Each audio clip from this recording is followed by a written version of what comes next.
Hi welcome to கணிதம் guide. இன்னைக்கு 9th மேக்ஸ்ல எடுத்துக்காட்டு 2.1 பார்க்க போறோம். என்னது 1/2 மற்றும் 2/3 இவற்றிற்கிடையே எவையேனும் இரு விகிதமுறு எண்களை காண்க அப்படின்னு சொல்லி கொடுத்துருக்காங்க. சரிங்களா?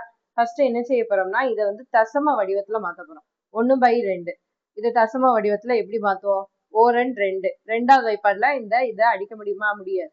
அதனால என்ன சொல்லுவோம்? 0 போட்டு புள்ளி வச்சு இங்க ஒரு 0 சேர்த்துக்கணும். புள்ளி வச்சு ஒரு 0 சேர்த்தோம்னா என்ன வரும்? 10.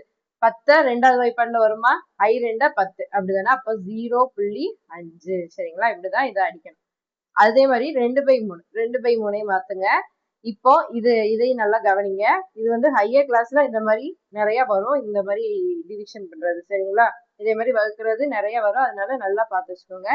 இங்க பாருங்க 1 3 3 அப்படிதானே? இங்க வந்து 2 வந்து 3 விட சின்ன நம்பர், அதனால 3வது வாய்ப்பாடுல வராது. அதனால புள்ளி வச்சு இங்க 2 பக்கத்துல 0 போட்டுக்கோங்க. என்ன வரும்? 20. அப்ப என்ன வரும்? 13 18 அப்படிதானே? 13 18. மிச்சம் என்ன இருக்கும்? 2 இருக்கும். அதே மாதிரி மறுபடியும் 0 போட்டோம்னா 13 18. அதே மாதிரி 6 6ன்னு போயிட்டே இருக்கும். சரிங்களா? அப்ப இதோட தசம வடிவம் என்னது? 0.66. சரிங்களா? இப்ப பாருங்க, இது ரெண்டுக்கும் இடையில உள்ள விகிதமுறு எண்கள் அதை தானே கண்டுபிடிக்க சொல்லியிருக்காங்க. 0.5க்கும் 0.66க்கும் இடையில உள்ள விகிதமுறு எண்கள். இங்க 0.5னா இதுக்கப்புறம் என்னது? 0 இருக்கிறதா அர்த்தம். அப்ப என்ன வரும் நம்மளுக்கு? 0.51 0.52 0.53 அந்த மாதிரி எழுதிக்கிட்டே போகலாம். சரிங்களா?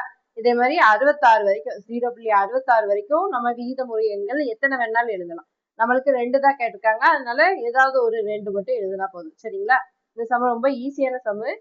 இந்த இது எப்படி டிவைட் பண்றதுங்கிறது தெரியலைன்னா, எப்படி வகுக்கிறதுன்னு தெரியலைன்னா சொல்லுங்க, மறுபடியும் நான் நடத்துறேன். சரிங்களா? தேங்க்யூ ஃபார் வாட்சிங். சேனல் வந்து சப்ஸ்கிரைப் பண்ணி வச்சுக்கோங்க.